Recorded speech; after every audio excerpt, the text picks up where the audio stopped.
Welcome back to Tyler's Retro Reviews. We have TNA Genesis 2011. It's a good thing I'm not going to do every pay-per-view for 2011 anymore because I'm done with that. Because this show was a mixed bag. But anyways. Yeah. June 9th in the Impact Zone in Orlando, Florida. So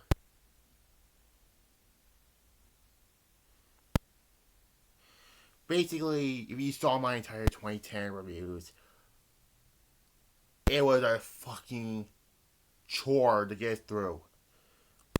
And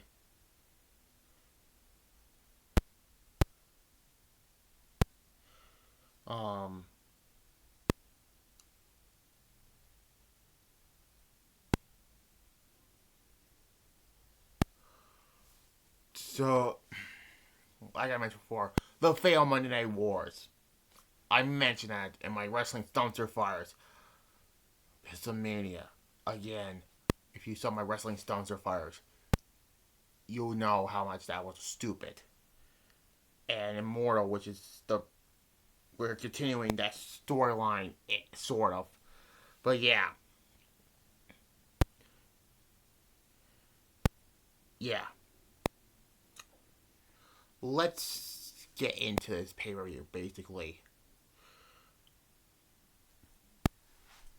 Yeah.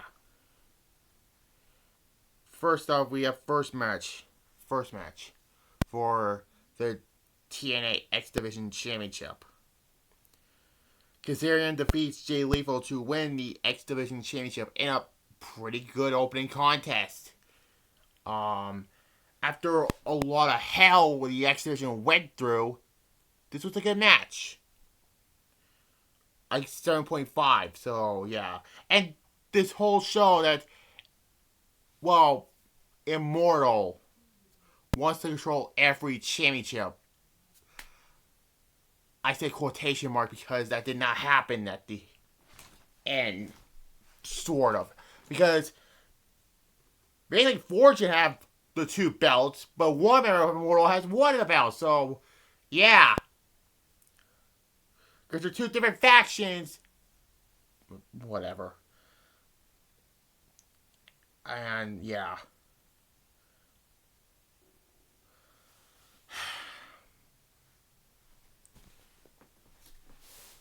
Yeah, why are you... Yeah, I don't know.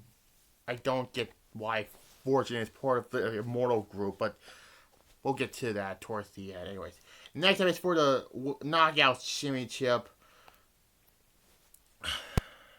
Madison Rayne defeats Mickie James to retain the Knockout Championship. This went 10 minutes, and it was fine for 10 minutes, but it was what it was. A 5 out of 10, I give it. So, yeah. And then we get the next match, the best match on this show for the TNA World Tag Team Championships. Beer Money defeats the Motor City Machine Guns to retain the Tag Team Championships, to win the Tag Team Championships. Can't talk tongue-tied. And the best match on this show, so yeah. Fantastic match, 8 out of 10, I give it. So, yeah, it was the best match of the show, and Beer Money will hold it until the late summer, I believe, yeah. Then we get Bully Ray defeats Devon by disqualification. Now, if you go back to my Judgment 2002 review, which was on my main channel, by the way, the last retro review on my main channel also,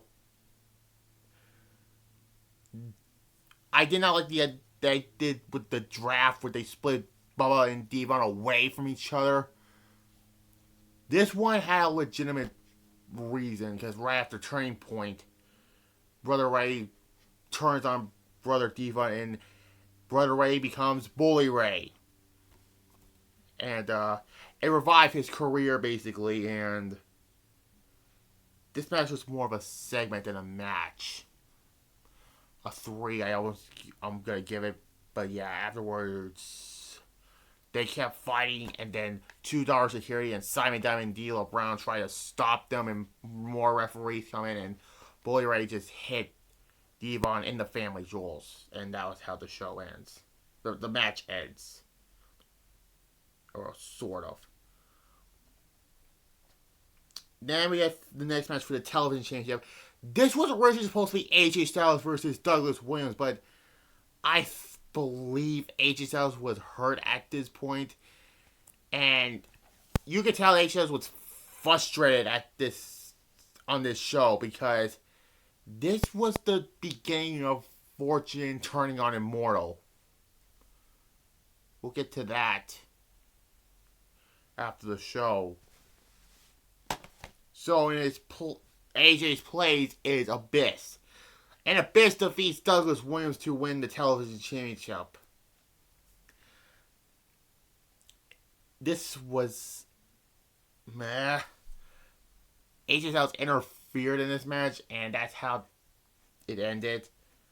But yeah, this was not a good match. Abyss did not defend the television title at all.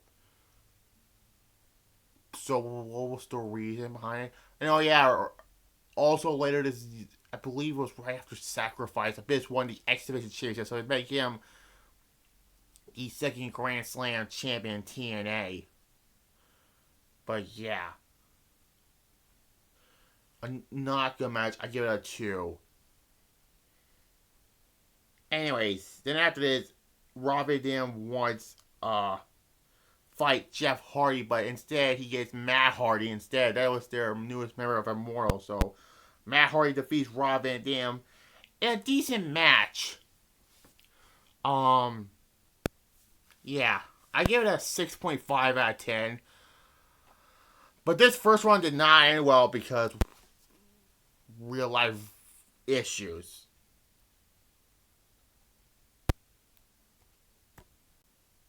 Yeah. And then this is a fucking clusterfuck. A double J, double MA exhibition. What the hell is that? Well, it's an MMA match. With Jeff Jarrett and Craig winning to entering a no contest. I'm not going to say, fuck it, a wild slapnuts appears. But I'm going to stop saying that for now. Because it's not funny like Marky D. I'm not Marky D, by the way. I know I'm not Marky D, but it's funny when he said, but I can't say that around all the... fuck it. This was nothing like their matches in 2009. Or their match in 2009, Genesis, rather. And this was during the whole storyline when Karen Jarrett made her on-screen return, and this was during real-life issues. And Kurt Angle at this point was not in good shape at this point. They won all 3 rounds. It says in a no contest where Jarrett beat the blood out of Kurt Angle. And yeah, I mentioned before, this feud ended at Slammiversary 9. But yeah. But this was shit. A 0. And I'm generous with a 0. But good fucking lord. Why? Because if you saw what happened, Jeff Jarrett turned on Samoa Joe at Bound for Glory 2010, and he became an MMA expert, which, yeah, right. And this lets this whole thing right here, yeah. And then we get the combined main event. I say combined main event because it's 2 in 1. I'm doing it. First off, we got the match for the number 1 contenders match for the TNA World Heavyweight Championship. And the winner of this match will face Jeff Hardy will face the winner of this match. you think it could be like on an Impact or no? It's immediately after this match. Mr. Anderson defeats Matt Morgan in an okay match. And then right afterwards, Eric Bischoff brought out Jeff Hardy. And yeah, if there's any point to have a face kicking out everything, this is example number one. Because Mr. Anderson kicked out at Jeff Hardy's twist of... They call it the twist of hate around this time. And the Swanton Bomb. He tried to cheat. Mick Foley grabbed the chair.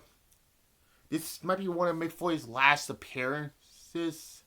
Well, one of his last appearances. So having Matt Hardy tries to get involved, and Robin Evans stops him. And Mr. Anderson wins with a one mic check and wins the TNA World Heavyweight Championship.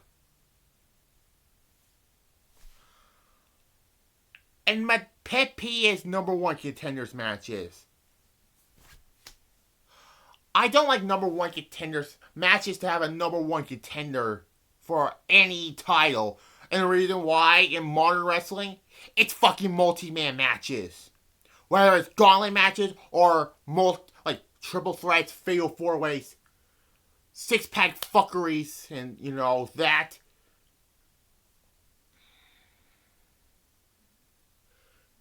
Which is like my first issue with number one contenders matches. Issue number two is, if a top star doesn't have nobody else to fight in number one contenders matches, they granted a title opportunity. That's why a lot of people like to bitch and moan that Charlotte got a title opportunity because Asuka accept a challenge. Well, here's my fucking question. There's nobody else. There's nobody on SmackDown for Charlotte to face. Because why not? And the reason, like I said in like issue number one, it's fucking multi-person matches. Either gauntlet or fatal four-ways, triple threats, six-pack challenges, fatal five-ways. That's my problem with number one contenders matches nowadays. It's fucking multi-man matches.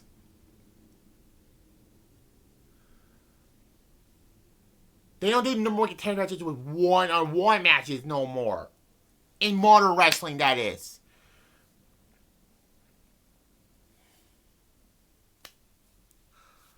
The World title match was not that good, but the whole match, I give it a 5 out of 10. Ugh. Yeah. This show was a mixed bag, like I mentioned before. I mean, 2 weeks after this pay-per-view, Fortune turned on Immortal and led to another turf war. Kind of similar to NWO Hollywood and NWO Wolfpack in WCW. And I think after this show, Scott Steiner made his return as well. But yeah, I give it a 5.5 out of 10. Generous 5.5 out of 10. Next week, we're going to do a King of the Ring review. In King of the Ring 2002, this was right after Stone Cold walked out, which, for episode 9 on my season 3 of What If, on my main channel, I'm going to do a What If Stone Cold never walked out in 2002. So that's my next What If, by the way. But this will be my next review next week. That What If will be on Tuesday, so yeah. Next week will be King of the Ring 2002. So yeah. Ooh, this was a rough show to sift through. But it was better than 2010. Least better than 2010.